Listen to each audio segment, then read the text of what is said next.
Welcome back to the Mental Game Gym podcast. If you're a sports parent or someone trying to raise a resilient, confident, mentally tough kid, this episode is for you. Today, I'm unpacking something I've been teaching behind the scenes to parents, and it's something that I call the P.A.R.E.N.T model. And this is a framework designed to help you as a parent show up in your kid's sports life with less stress and more clarity. Because the truth is, your role is critical, not just for their performance, but for their identity, their confidence, and how they handle the ups and downs of sport. From my experience, parents aren't given enough support in this area, and they're not taught how to communicate with their children around sports, and they need support. So that's what we're here for today, and that's why I speak to parents and give these workshops to parents, because they need the support just as much as the athlete does. So let's get into it and look at the P.A.R.E.N.T model, and let's look at the P. And the P stands for provide autonomy. And what this really means is let your athlete own their journey, because when they have that ownership, it often fuels motivation, self-trust, and also long-term engagement. When I speak to parents, their goals for their kids are to keep them in sport for a prolonged period of time. And giving them this autonomy is a good way of helping them to do that. So why does autonomy matter?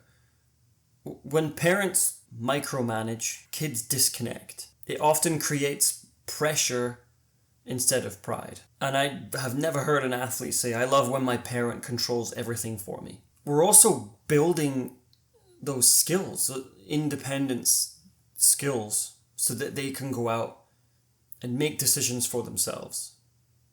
They have the responsibility to pack their bags. They have the responsibility to go and talk to coaches if there's an issue. If there's something where you need to step in, then of course you need to do that. But we need to give them ownership. So that the psychology behind it is that autonomy is about choosing based on values, not fear or obligation. So when an athlete feels ownership, then they're more likely to take committed action, even when it's uncomfortable. So they're going to have that motivation to get up early to go and practice, or to put in that extra work, because they feel like it's their journey and not their parents'.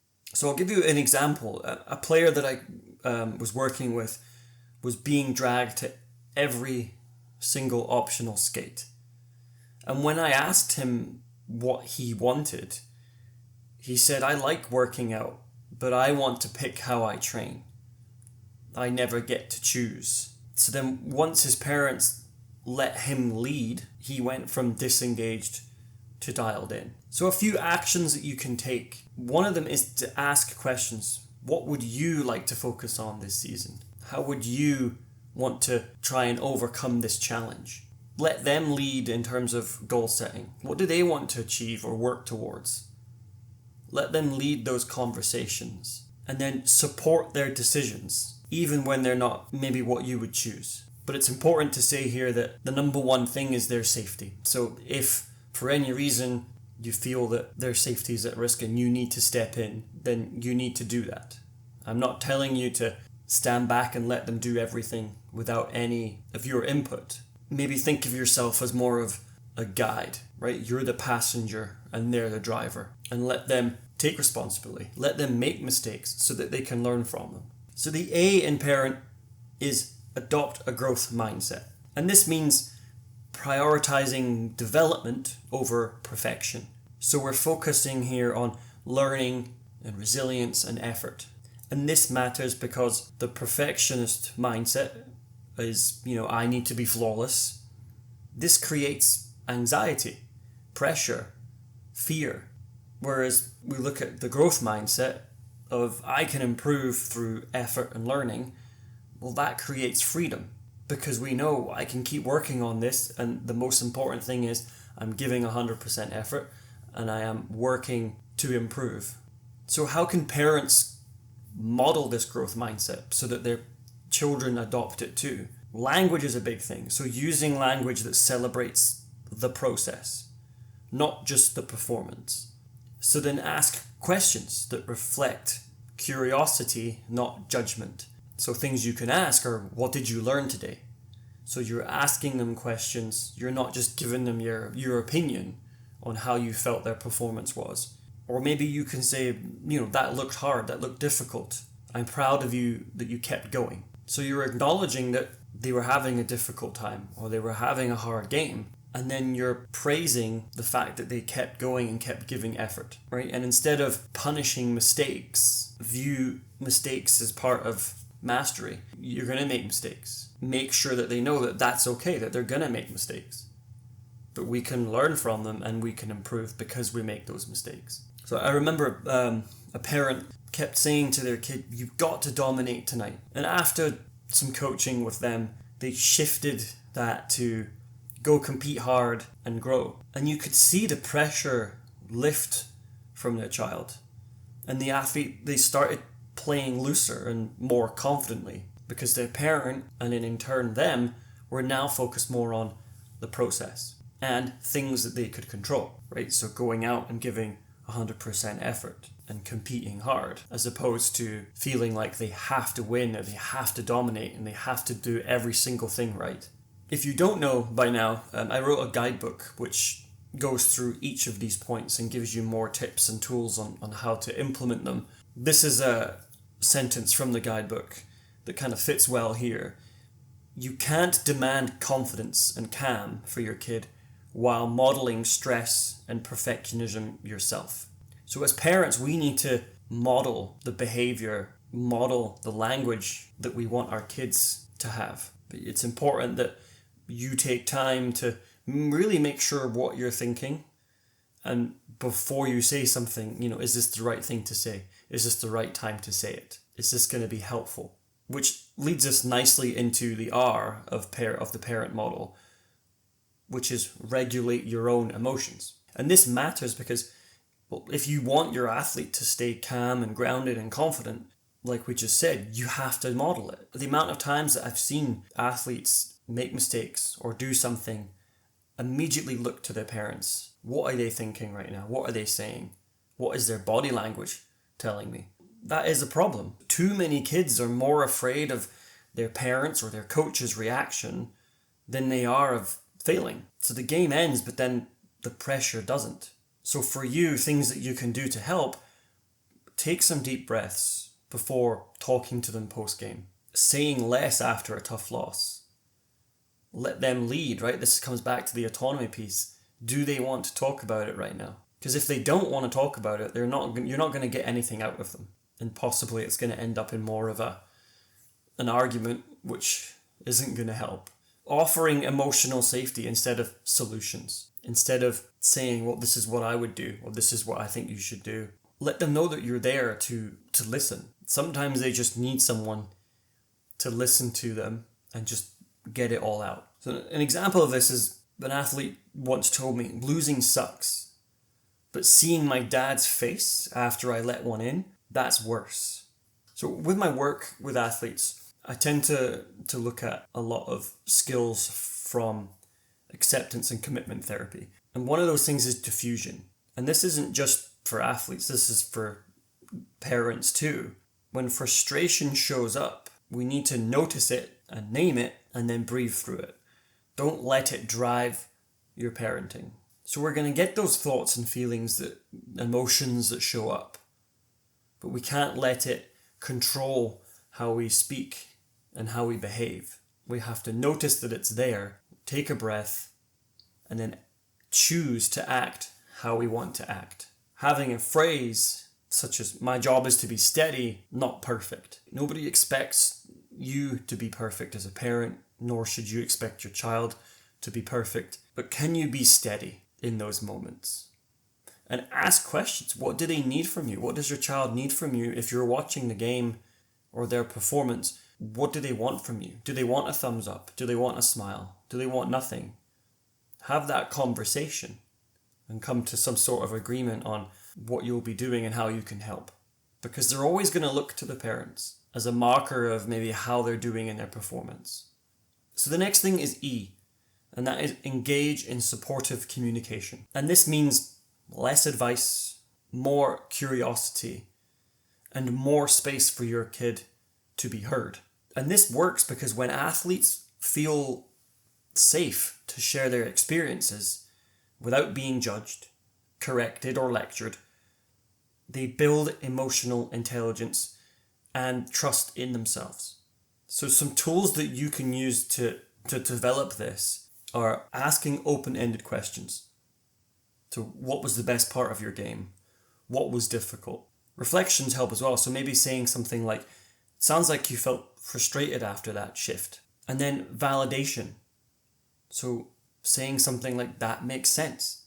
That would have been hard for anyone. So we're asking them questions so that they can start communicating, not just saying yes or no answers. And then we're validating the difficulties, the feelings that they had, and we're reflecting on what they're saying. And something to avoid is jumping straight in to fix things. Not every moment is a coaching moment. Sometimes we just need to listen to what they're saying. And an example of this is a player once told me that the favorite part of their week was when his mom asked, what made you smile today? There was no analysis, but there was just connection. And here's a sentence from the guidebook. Your job is to create a space where your athlete can open up, not shut down. Because when we have that space where they feel comfortable to come and talk to us about certain things, then you're going to have more good conversations, more deep conversations. And this goes way beyond sport. This goes into, everyday life. They feel comfortable. They can come to you with problems that they have because they know that you'll listen. You'll know that you'll validate their feelings instead of putting them down. The N in the model is nurture sports life balance. So here we're really talking about supporting the whole person, not just the athlete. And this is important because when sport becomes the only identity, then failure feels like a full body collapse. Having this balance helps athletes bounce back faster and protects their mental health. So here's some signs of imbalance, things to look for. Is there anxiety around games or practice? Not just nerves, but pretty high level anxiety. Are they avoiding rest days? Or are they losing interest in hobbies or school? And here's some examples of what balance looks like. Encouraging non-sporting activities, protecting their downtime, and talking about things other than their sport. I remember speaking with a parent. They realized that every car ride revolved around performance. But then when they started mixing in music and laughter and life talk, their relationship and the kids' performance started to improve. So the goal here isn't just sports success. It's a strong, well-rounded, resilient human. And that's the goal for most parents that I speak to.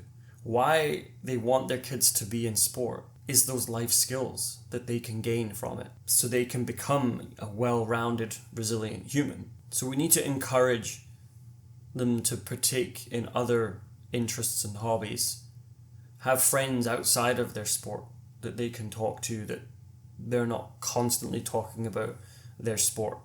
And the final step here is trust the process. So don't panic, don't push, and recognize that progress takes time. And this matters because so many parents try to speed up development, but growth doesn't work that way. There are plateaus, there are setbacks, there are seasons of struggle, injuries. So I like to look at it as confidence is built by taking action in the presence of doubt, not avoiding failure. So what does trusting the process look like? Well, for you, it could be backing off when things aren't going perfectly. Reminding your athlete they're still growing, even when the results don't show it. And choosing patience over panic. An example of this is one parent kept emailing coaches asking why their kid wasn't getting more ice time. And after learning to zoom out and trust the long-term process, they focused instead on helping their child prepare, learn, and stay engaged. And then the ice time came, and the confidence came. So making that shift from this is a marathon, not a sprint, is really important. Trusting that process and making sure that the focus is on the things that they can control. The effort, the body language, the mental side, right? Visualization, breathing, how they're talking to themselves. All of that preparation going into a performance is key. These are the things that we need to focus on. And if we do that, then the results, the performances, all of that will come. And they'll feel more confident because they've prepared the right way. They know that they're doing every single thing that they can in order to perform. So let's recap the P.A.R.E.N.T model. So P is provide autonomy. A, adopt a growth mindset. R, regulate your emotions. E, engage in supportive communication. N, nurture sports-life balance. And T, trust the process. And it's important that I say that this model isn't about perfection. It's about presence, patience, and purpose. If one of these stood out to you, then start there. You don't have to get it all right today, but every small shift you make sends a big message of, I've got your back. If you want more tools, then you can download my P.A.R.E.N.T guidebook, which is in the description of this episode, or hit me up on Instagram. You can DM me at the Mental Game Gym to ask questions, or I'll send you the link through there if that's what you want. I'll leave you with this. You're not just training an athlete. You're raising a person. So thanks for being the kind of parent who cares about doing that well. Thank you for listening, and I'll see you on the next one.